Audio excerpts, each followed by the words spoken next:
Assalamu alaikum world, welcome back to the channel, the S2000 driving experience. So today in this video I will be taking you guys along with me on a drive as I kind of break down the specs, tell you guys what I think about the car, and I'll give you guys a perspective of what it feels like to drive this car, and really just walk you guys through what makes this car such an awesome car. Now I've got that cold air intake waiting for me at home, and just I'm itching to put it in the car, but I thought I'd get this video in first before we make any modifications ourselves. So stay tuned, and it's gonna be exciting and I can't wait. Before I roll my awesome intro, I just wanted to take a moment to thank everyone who watched, liked, and commented on my first video. So a huge thank you to you guys, and an even bigger thank you to everyone who subscribed.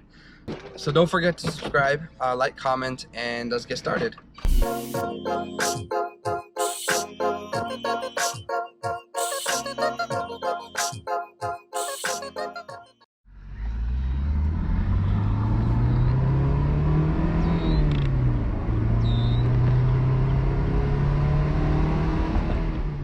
Alright, so let's jump right into it, starting with, of course, the powerhouse. So under the hood, we've got an F20C 2-liter inline-4 engine block, which puts out 240 horsepower at 8,300 RPMs. Yes, 8,300 RPM. And about, wait for it, 153 foot-pounds of torque. I thought if I build a little bit of suspense, it'd sound a little bit better. And yes, it does lack in that department, but it does rev up to 9,000 RPM. It's over 9,000! Which is pretty impressive. And when that v-tec kicks in, it's awesome. So I'll show you guys that here in a minute. All right, so let's just break down what I just said. So the engine, like the human heart, has 4 chambers, one for each cylinder, of course, which can generate a bunch of power when it's stupid loud. How, you may ask? Well, engineering, which is basically magic, and in a later video we can really break it down and kind of explain each of the components of a car and maybe go nerd out a little bit about that.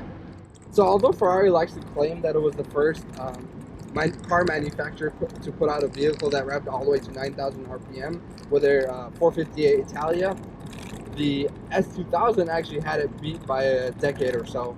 And not only that, it was actually the highest horsepower per liter naturally aspirated production engine in the world at the time.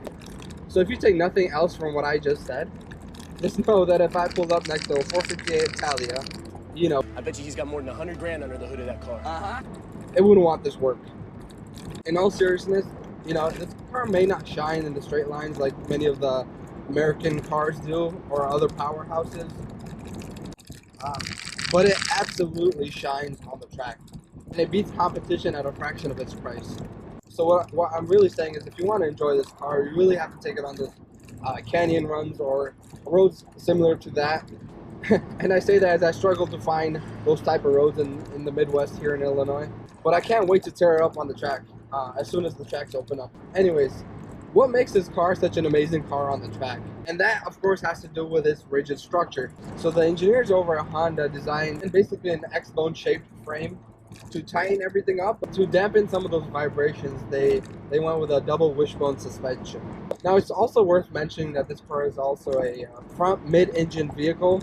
So in other words, the engine sits behind the front axle and has a 50-50 front to back weight distribution. Now, as a driver, the weight of the steering wheel combined with that tight handling, that alone will ruin many cars for you. Because this is an AP1, I've got to say, this is notorious in the rain. I've gone sideways 2 or 3 times already, but nothing crazy, alhamdulillah.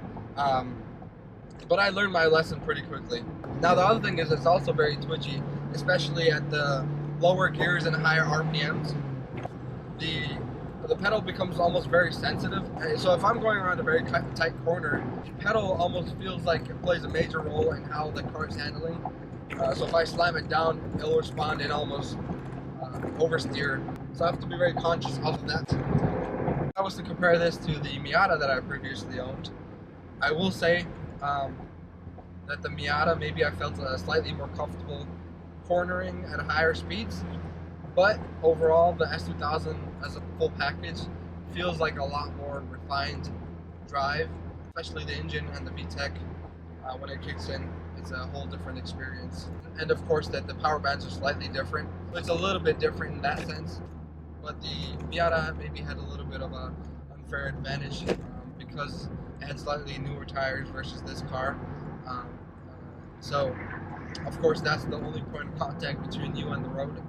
So that has to be, that plays a huge role in how the car handles. I have to put that disclaimer out there.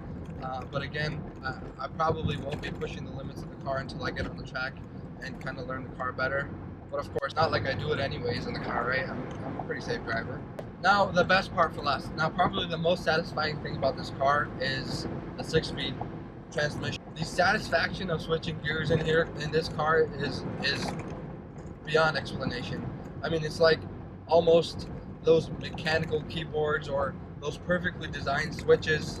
The tolerances between each component is just perfect in this gearbox. Everything just slides in and out of place, and you just get the perfect amount of feedback. It's really hard to explain without actually trying it. It's just so crisp. So now let's experience a little bit of that v-tec that I mentioned. So here it goes.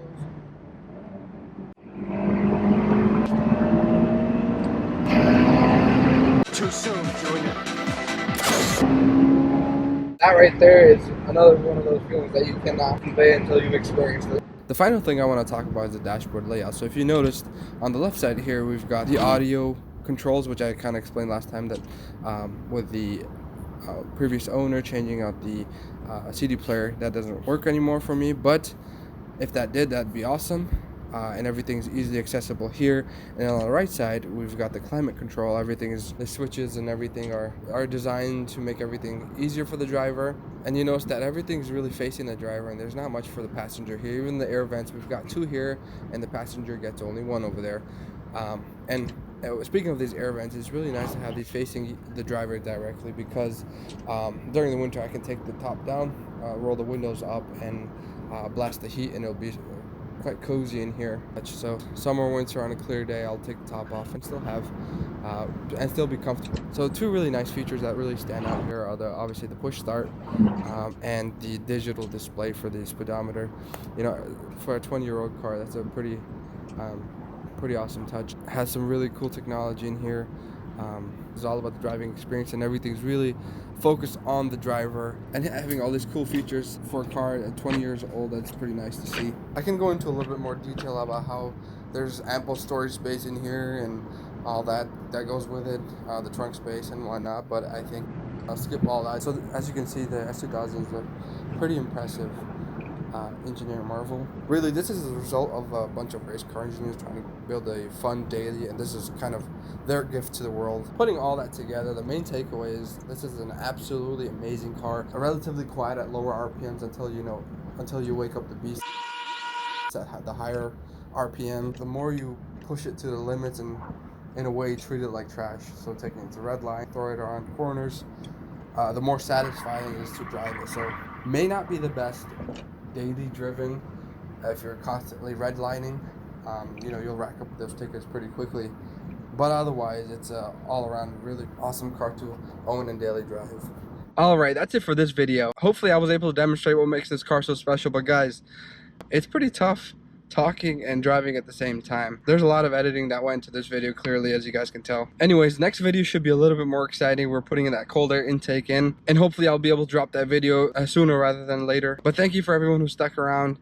Make sure you hit that like button, drop a comment, and don't forget to subscribe. Now, before I let you guys go, my positive message for this video is, as the COVID pandemic still continues, use this time to spend more time with your family, or think about ways you can alleviate some of the suffering around the world, or pick up a new skill, build something you can call your own, find something. The idea is not to let the uncertainty and the anxiety bring you down, because at the end of the day, we're all in this together, and we will get through this, inshallah. So keep your head up, and see you in the next video.